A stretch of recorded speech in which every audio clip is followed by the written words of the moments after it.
그리고 국민의힘 그 한동훈 전 대표 단계 논란 관련해서 이제 직접적인 사과가 이번에 처음 나왔군요. 네, 그렇습니다. 어제 이제 자신의 소셜 미디어에 영상을 올렸는데요. 2분 5초짜리 분량이었습니다. 1년 2개월 만에 이 단계 사건이 불거진 뒤 첫 사과를 한 건데요. 먼저 직접 들어보겠습니다. 네. 저에 대한 징계는 명백한 조작이자 정치보복입니다. 그렇지만 그것과 별개로 오늘 제가 국민 여러분과 당원들께 드리고 싶은 말씀이 있습니다. 상황이 여기까지 오게 된 것에 대해서 그리고 국민 여러분과 당원들께 걱정을 끼쳐드린 점에 대해서 당을 이끌었던 책임 있는 정치인으로서 송구한 마음입니다. 네. 이렇게 그 사과는 했지만요. 이 당원 게시판 사태에 대해 이제 사과한 거에 대해서 사실 이제 친한계와 또 이제 장동혁 지도부를 지지하는 그 파와 또 입장이 좀 갈리고 있습니다. 네. 이 친한계 박정훈 의원은요. 당 정상화의 밑거름이 되길 또 용기 내준 한동훈 전 대표에게 감사하다 이런 입장을 냈는데요. 이 장해찬 여의도연구원 부원장은 역대 최악의 사과를 빙자한 서초동 금쪽이 투정문 이런 입장을 또 내면서 네. 그러고 있습니다. 사과를 빙자한 금쪽이의 투정문이다. 장희찬 씨 이번에 저 대법원에서 판단 나왔잖아요. 그렇죠. 그죠? 대법원에서 여론 조작을 인정해줬죠. 유죄 취지로 여론 조작을 돌려보냈으니까. 인정을 해줘서 장해찬 씨는 뭐 그에 대한 재판 준비를 잘 하셔야 될 거고 저는 그냥 장동혁 대표 주변에 있는 사람 중에서 장해찬 씨, 뭐 박민영 씨, 뭐 김민수 씨 이런 분들의 이야기를 너무 그렇게 귀담아 들을 필요는 없을 것 같다. 지금 우리 당의 상황이 어쨌든 우리는 5개월 뒤에 큰 선거를 앞두고 있고 네. 당이 제명이라는 말도 안 되는 윤리위의 이런 결정에 대해서 야 이래서는 안 된다라는 게 좀 다수에 가까워요. 그래서 제가 어제 한 매체 야당 반장이죠. 야당 반장에게 제가 이야기를 들어보니 당시 그 의총장에서 단 한 명도 한동훈 대표 제명에 대해서 잘했다고 얘기한 사람이 없었어요. 국회의원 중에. 네. 그 매체에서 이제 전수조사를 해보니까 한동훈 대표 제명을 명시적으로 반대하는 우리 당 의원이 한 40명. 그리고 한동훈 대표도 사과하고 제명도 철회해야 된다는 양비론적인 입장이 20명. 네. 그러니까 합치면 60명이 넘어서 이거는 이제 우리 당 의원 중에 과반이 이 제명에 대해서 지금 반대를 하고 있다. 사실 장동혁 대표가 이 열의를 보류하고 했던 것도 이 의원들의 그런 분위기에 영향을 받은 거거든요. 근데 그거는 뭐 그 야당 반장 그분의 개인적인 생각이 아니 거기서 다 조사를 해봤대요 그 매체에서. 아 실제로? 예. 한 분 한 분 전화를 돌려서 그랬더니 그 정도 인원이 나오더라. 40명, 20명 근데 해서. 발표는 안 한 거예요? 네, 발표는 안 하고. 그런데 이제 그거를 저희 쪽에도 알려주고 아마 장동혁 대표 쪽에도 얘기해주지 않았을까요? 그러니까 그 양쪽에다 다 얘기를 했을 거고 실제 그게 그날 최고위원회의하고 의총 분위기에서 의총장에서 단 한 명도 한동훈 대표 제명을 잘했다고 얘기하는 의원이 없었어요. 아 그래요? 한 명도 없었어요. 그러니까 의총장에 그때 이제 현장에 갔다 오신 분들이나 기자들도 다 얘기하는데 단 한 명의 우리 당 의원도 그렇게 한 사람이 없었다. 그러니까 우리 저 강희영 기자한테도 한번 여쭤봐야 되겠다. 왜냐하면 또 정치부 기자시기도 하니까 또 국민의힘 소식도 이제 여기저기서 들으실 거 아니에요. 단 한 명도 한동훈 전 대표에 대한 그 제명을 찬성한 사람이 없는 정도 분위기인지 아니면 당에서는 좀 나가라는 얘기가 많이 있을 수도 있잖아요. 어떻습니까 혹시? 일단 제가 소식이 좀 늦긴 한데요. 나온 지 좀 돼서. 네. 아 그래요? 예, 그렇습니다. 아까 분명 라이브에 있다고 그랬었는데 지금 이제 좀 선거 방송 기획단을 아니 그걸 계속 들을 거 아니에요. 쳐다보기도 싫겠죠. 아, 그래요? 그 안에 내부 상황은. 근데 만나는 분들마다 또 의견이 되게 다른 것 같아요. 아 많이 달라요? 그러니까 그렇습니다. 원사이드한 건 아닌 거네요. 그렇다고 볼 수 있을 것 같은데요. 제명까지는 아니다가 과반인 거는. 근데 제가 볼 때 한동훈 전 대표의 이 사과는 사과라고 얘기해서는 안 됩니다. 왜 이걸 사과라고 얘기하는지 방금 우리가 봤던 그 사과요? 그렇죠. 네. 보세요. 저에 대한 징계는 명백한 조작이다, 정치 보복입니다라고 딱 규정을 해놨는데 그 문장 뒤에 어떤 문장이 오죠? 그렇지만 그것과 별개로 아예 선을 딱 그었습니다. 별개로 제가 국민 여러분과 당원들께 드리고 싶은 말씀이 있습니다. 라고 한 그 뒷문장 이제 상황이 여기까지 오게 된 것에 대해서 국민 여러분과 당원들께 걱정을 끼쳐드리는 점에 대해서 당을 이끌어왔던 책임 있는 정치인으로 성구한 마음입니다라고 한 거는 지금 국민의힘이 대환장 파티를 하고 있잖아요. 네. 장동혁 대표의 리더십 무너지고 있고 이런 여러 가지 문제점들에 대해서 총체적으로 사과를 하는 거예요. 그러니까 이제 그 부분인 것이지 단계에 관해 사과 아니다? 사과는 아닌 거예요. 근데 이거는 빌미를 장동혁 대표가 준 거예요. 왜 그러냐면 네. 애초에 당무감사위도 조작이었고 윤리위도 조작이었고 모든 내용이 조작은 아니었겠습니다만 네. 일부의 조작 것들이 들어가 있었잖아요. 근데 어떤 한 사람의 인사 조치를 하기 위해서 당무감사위나 윤리위가 돌아갈 때는 그 당대표 입장에서는 정말 하나의 실오라기 하나 남기지 않을 정도, 의혹을 남기지 않는 정도의 아주 예민하게 다뤄야 되는 문제거든요. 네. 근데 너무 거대한 구멍 두 개를 뻥뻥 뚫어버렸어요. 그렇기 때문에 이건 당대표가 사실상 저는 물러나야 되는 상황이라 보거든요. 네. 그런데 본인들은 이제 물러나기 싫고 계속해서 뭔가를 덮어씌우기를 해야 되니까 지금 또 단식을 하고 있고 이제 그런 상황이라 보는데 그런 차원에서 엄청난 빌미를 한동훈 전 대표에게 줬고 그리고 지난번에 장동혁 대표도 사과했다 그러잖아요. 뭐 계엄에 대해서. 그것도 사과 아니다. 이것도 사과가 아니죠. 왜냐하면 계엄은 잘못됐다. 이 부분에 대해서 누가 그 규정을 못합니까? 이미 판결까지 다 나온 건데. 근데 그 이후에 1년이 넘는 기간 동안 국민의힘이 엉망으로 했었던 것, 그것들을 다 옹호했었던 것, 이런 것들은 사과조차 안 했습니다. 그러니까 사과도 엉망으로 하는 것들 또 빌미로 줬고 한동훈 전 대표도 사과를 이런 식으로 해도 괜찮다라는 생각을 하게 됐을 겁니다. 근데 네. 주어나 행동에 대해서 명확하게 특정을 해서 지금 사과를 하고 있기 때문에 네. 이 부분에 있어서는 뭐 사과를 저는 충분히 했다고 생각을 하고요. 당원이나 우리 그 지지자들에게 할 수 있는 수준의 사과를 했다고 생각을 하고 이제 공은 장동혁 대표에게 넘어갔다라고 생각을 합니다. 제가 오늘 아침에 김종혁 전 최고위원 윤리위 가는데 지금 동행을 하고 왔어요. 동행을 하고 왔는데 지금 이제 그 우리 당의 당원 당규에 보면 지금 윤리위가 얼마나 지금 절차적으로 지금 준비가 안 돼 있는지를 보여주는 건데 우리 당의 당원 당규를 보면요 윤리위 규정이라는 게 있습니다. 근데 우리 당 윤리위 규정의 17조 2항에 보면은 이런 게 있어요. 징계심의 대상자는 그 징계에 있어서 우려가 있을 때 서면으로 그 윤리위원들을 기피 신청할 수 있도록 되어 있습니다. 그런데 기피 신청을 하려면 윤리위원이 누군지 징계 대상자가 알아야 돼요.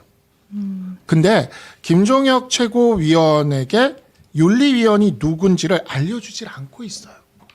그래서 그 부분을 오늘 아마 그 김종혁 최고위원이 들어가서 이야기를 했을 것이고 그 부분에 있어서 윤리위원이 누군지를 알아야 그 윤리위원 중에 기피할 사람을 정할 수 있는 게 아니냐 이 얘기를 할 건데 이러한 부분들이 사실 당원 당규에 정해져 있는 절차적인 부분인데 윤리위원들이 자기들의 그 대상자가 기피할 수 있는 권리가 있는데도 자기들의 이름이 대상자에게 알려지는 것도 그랬는지 이걸 안 알려주고 못 알려준다고 하고 있는 거예요. 그래서 네. 이러한 부분들이 지금 우리 당의 윤리위가 제대로 된 절차를 하지 못하고 있다라는 것에 대한 또 다른 방증입니다. 네. 그러니까 당대표로서 이런 부분을 네.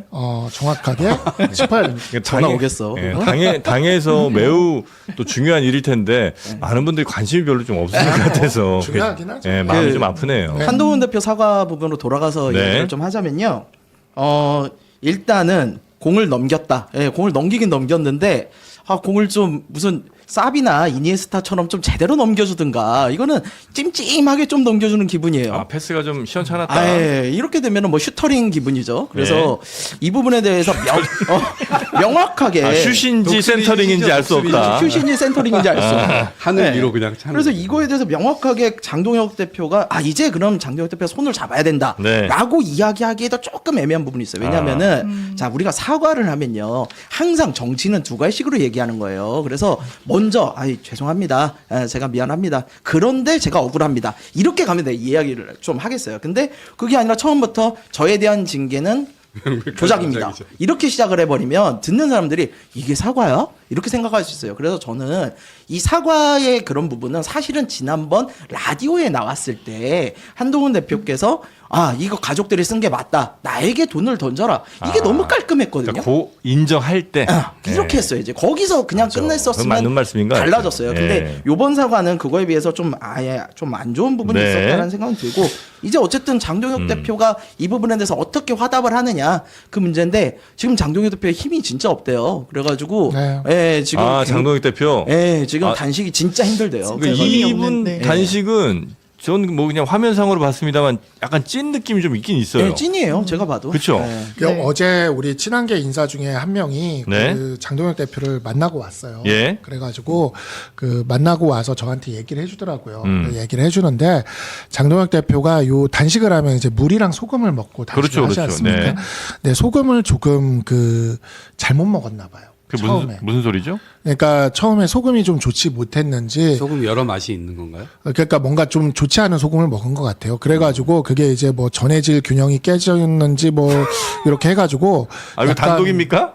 예, 좀 잘못 먹었다고 해요. 그래서 장동혁 몸이- 대표 소금 잘못 먹어서 배탈 났다. 그러니까 배탈까지는 모르겠는데 그래서 네. 몸이 되게 안 좋아졌다. 뭐 소금 장염이란 얘기는 있었어요. 예, 그 그러니까 소금을 한동훈 전 대표가 전해준 소금은 아니에요 혹시? 무슨 말씀을 그렇게 아니죠.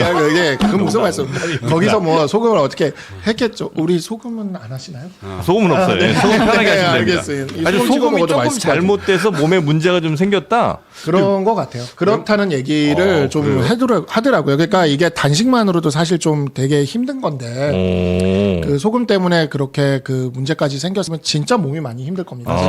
예. 이게 우리 단식이라는 걸요 이렇게 희화화하고 이렇게 그러니까. 웃을 일은 아니에요. 그렇죠. 맞아요. 예, 예, 민주당의 뭐 인사 보니까 아유 4일하고 뭐 민주당 인사는 아니죠. 민주당 측 인사인데 4일하고 뭐 그렇게 쇼하냐라는 식으로 막 올리고 그랬던데 그런 식으로 하실 건 아닙니다. 그래서 이 부분에 대해서 민주당도 좀 진정성 있게 야당 대표가 하는 거에 대해서 인정을 좀 해주고 네. 예, 좀 봐야 된다고 봐요. 네, 그 오늘 아침 이제 장동혁 대표 이제 상황이 좀 전해졌는데요. 네. 오늘 아침에 굉장히 힘들어했다. 그래서 오늘이 좀 고비가 될 것 같다라는 의료진의 어떤 판단이 있었다고 하고요. 오늘이 고비가 될 것 같다고요? 네, 그렇습니다. 이 바이탈 사인이 떨어진 상태라는 의견이 있었다. 네. 긴급 수액 처치가 필요하다라는 이제 의견이 현장에서 나왔다고 합니다. 그래서 몸 상태나 하여튼 굉장히 좀 심각한 상황으로. 네, 그런 것 같습니다. 어쨌든 의료진이 개입을 해야 되겠죠, 이 정도면. 아, 그럼요. 예. 그래서 뭐 수액이라든지 뭐 이런 조치를 좀 아마 취하지 않을까. 단식을 할 때도 그래서 네. 좀 더 힘이 나는 건 뭐 수액 이런 게 아니라 아마 지지가 좀 많이 몰려야 그리고 고조되어야 본인 스스로도 힘도 좀 나고 이렇게 할 텐데 지금 당내에서의 지지도 별로 없는 상황이잖아요. 본인 스스로가 이 단식을 일단은 뭐 김병기 특검해라. 강선우, 김병기 특검해라. 그리고 통일교 특검해라. 이 두 가지잖아요. 네. 근데 그 안에 저희들이 어쨌든 안 하겠다는 게 아니고 지금 오늘도 신천지 관련돼서 보도가 나왔습니다만 지금 국민의힘 이 고양시에서 그런 신천지의 집단적 입당 이런 일들이 막 왕왕 벌어졌다는 거 아닙니까? 네. 그럼 이런 문제가 계속 있어요. 그러니까 본인들도 100% 본인들의 의견을 관철시킬 수 없다는 걸 알잖아요. 그러면 어느 정도는 60%든 50%든 관철시킬 수만 있다면 민주당이 이런 제안을 걸 때 물타기라고 할 필요도 없고 그냥 받으면 되는 거예요. 네. 근데 그걸 받지도 않고 계속 그거 자기들만 주장을 하다 보니까 거꾸로 왜 신천지 특검을 방어하냐 이렇게 되는 거예요. 근데 진짜 이번 단식을 뭐 여러 얘기를 한 것 같은데 진짜 왜 하는지를 우리 김성열 최고는 혹시 아세요? 저희나 당연히 알죠. 왜냐면은 저희가 통일교 특검이랑 네. 이 지금 공천비리 특검에 대해서 먼저 네. 주장을 했고 네. 장동혁 대표께서 그거에 동조해서 단식을 하신다고 알겠습니다. 그러셨으니까. 그럼 이제 이건 네. 특검을 요구하는 단식이에요? 그렇죠.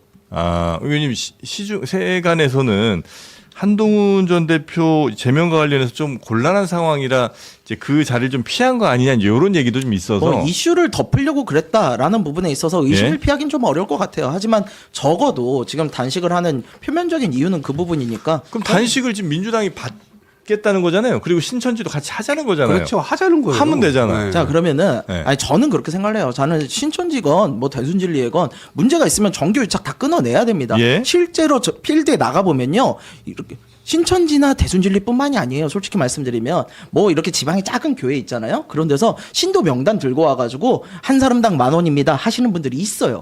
저는 그거 겪어봤어요. 그러니까 정규 유착 이번 기회에 끊어내면 돼요. 네. 자, 근데 중요한 건 있어요. 민중기 특검이 왜 전재수 전 장관 의혹을 덮었는지는 넣어야 돼요. 지금 민주당에서 그거 빼고 있어요. 이걸 빼면 이 특검은 정말 알맹이 빼진 특검입니다. 그러니까 그거는 그러면 특검은 합의하고 그 뭘 넣을 거냐 뺄 거냐에 대해서는 계속 협의를 하면 되잖아요. 예, 저는 그렇게 하면 근데 된다고 이제 봐요. 개혁신당에서 스텝이 좀 꼬였는데 네. 오히려 우리가? 양당이 이렇게 나올 때 양당을 다 싸잡아 비판하고 네. 제3지대로서의 어떤 영향력을 훨씬 더 키울 수가 있는데 지금 약간 장동혁 지도부 체제 자체가 약간 윤어게인 세력의 색깔을 아주 가득 머금고 있는데 거기에다 대고 계속 통일교특검을 민주당을 공격하는 데 쓴단 말이에요. 근데 민주당이 받겠다고 하고 그럼 이걸 하자라고 하면 적어도 그 부분에 대해서는 합리적인 판단을 해서 그래 그것까지 받아야 된다 얘기를 해야 되는데 윤어게인파 장동혁 세력과 함께 힘을 계속 합쳐야 되기 때문에 네. 그쪽에서 뭔가 원하지 않는 것 이런 것들은 목소리를 같이 내주질 않는 거예요. 그러다 보니까 제3지대의 색깔을 계속 연약하게 만들고 네. 오히려 국민의힘이 이 개혁신당을 싸잡아 먹는 그런 상황으로 계속 가고 있어요. 이게 대선 때 김문수 후보가 이준석 후보를 계속해서 단일화할 것처럼 이렇게 하면서 사실상 밑으로 깔았잖아요. 약간 지금 그게 오버랩되고 있는 듯한 느낌이 아니, 들거든요. 그래서 예를 들어 아니, 근데 통일교 네. 신천지 받고 그다음에 전재수 의원도 수사 대상에 넣고 하면 괜찮아요? 콜?